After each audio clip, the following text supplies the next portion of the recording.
Alright, this is the third video, and we will be discussing the automatic thread booster and CPU optimizer section. By default, this is what you'll see enabled, the automatic thread booster. This is a very handy tool because what this will do is intelligently, in real time, manage the game engine's threads, okay, for best performance according to your system. Okay, so you should always leave this enabled and leave these enabled. Okay, performance mode, thread compatibility, boost guard. Okay, now we have these ignore categories.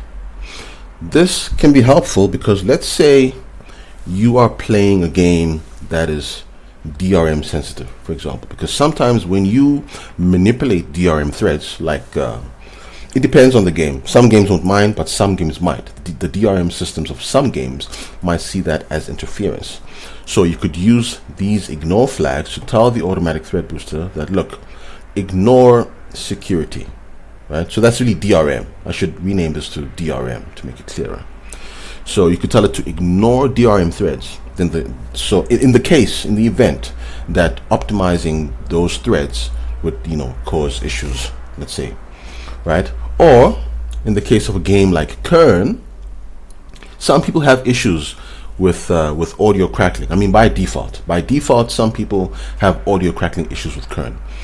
You could either allow TitanBoost to boost those threads, right? You can allow the automatic thread booster to boost those threads, or if boosting those threads is causing audio crackling, you could tell it to ignore audio video threads.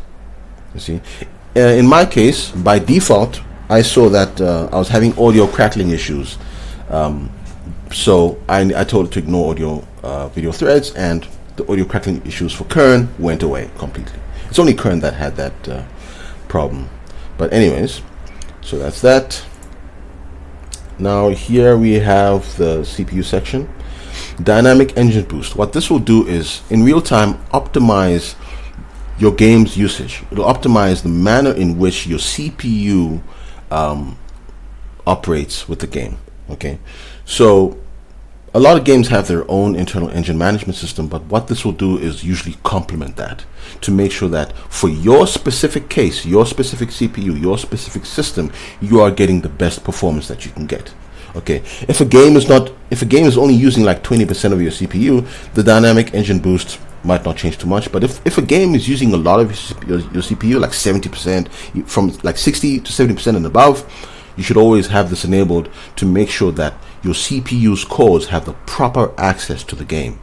You see what I'm saying? I'm simplifying that a little bit because it gets obviously a lot deeper than that, but we are talking to the general public here. I want to make sure you understand me. Enable dynamic engine boost because this will always be a benefit. There's pretty much never a situation where enabling this would be bad. Always keep it on. We have disabled SMT and hyperthreading. Okay, now most modern gaming CPUs have virtualized cores, right? That is a technology that allows the virtualization of every physical CPU core. That's probably a bit too deep.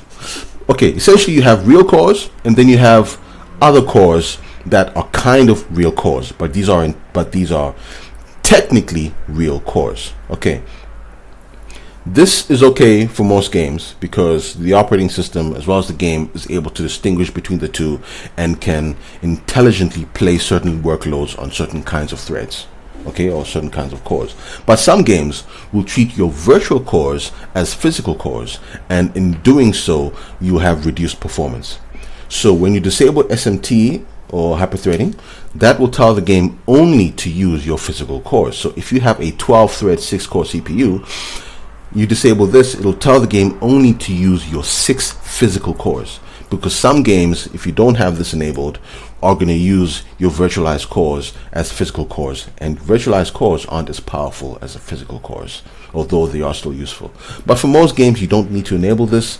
But if you know your system and you know that for this particular game, the game is having issues because it thinks your hyper-threaded or SMT cores are physical, just disable this and you'll get better performance. Okay, disable E-cores. That is for Intel CPUs that have E-cores. E-cores are efficient cores that are much more efficient than physical cores, than P-cores, but they are obviously slower. These aren't meant for gaming workloads necessarily. Okay, so some games will, let's say, improperly or disproportionately offload certain tasks to your E cores, and that will then reduce performance. And if that happens to be the case, just disable E cores, and the game is only going to use your physical cores, the P cores. I mean, not your physical cores, because E cores are physical, but it will use your P cores, which are your performance cores. Okay.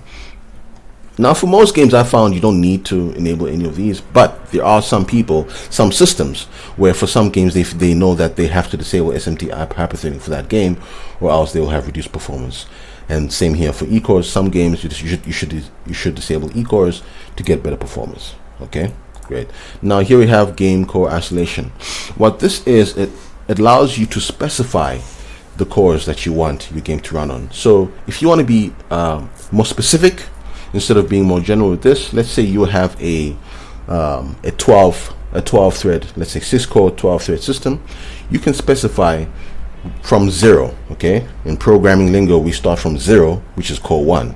We don't start, so a 12 thread system would be cores 0 to 11. Okay, but let's say you want your game only to run on certain cores. Like I say, this core plus this core plus this core plus this core, and then I want my other cores untouched or whatever, for whatever reason. Then you can enable this, and then you should lock it, either the hard lock or the soft lock. Okay, use the hard lock. Soft lock is for some cases. Use the hard lock always.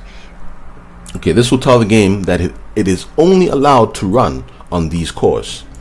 So let's say you let's say in the case of Intel CPUs, okay, you have the E cores, and you know E cores are going to be cores 12 to 14.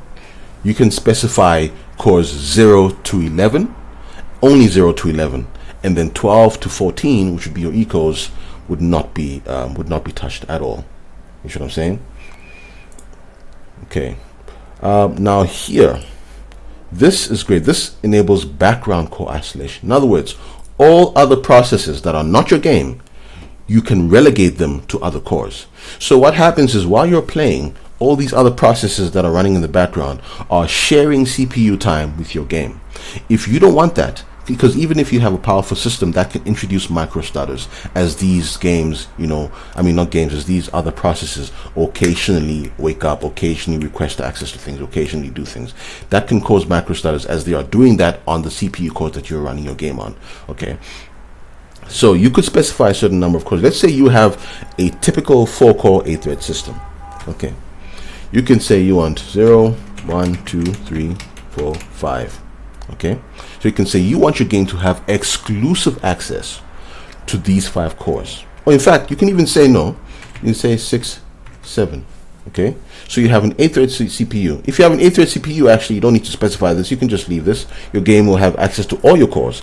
But if you want other processes to only have access to a few cores, so at least it doesn't interrupt your game entirely, it can only do so on some of the cores, you can specify a background process like Steam. Right, steam.exe. You don't want Steam stealing CPU time, so you specify Steam. Anything else, I don't know, you can say svc host. Okay, .exe.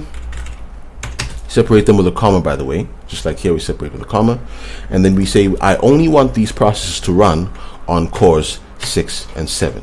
Okay, so that's going to be effectively your last CPU core, or your last physical core and its hyper-threaded counterpart.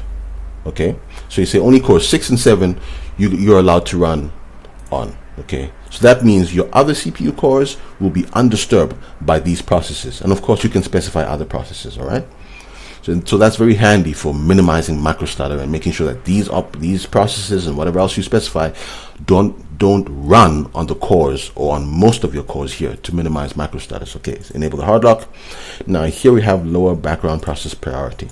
Now we can, in addition to the fact that we've isolated them to those cores, we can then lower their process priority, because we want our game to take precedence. All right, when we're playing a game, we don't need Steam to be running, and because what is Steam doing? It's just sitting there. So we can lower its process priority to reduce the chance that it's going to impact our performance. Okay, so that's what this is.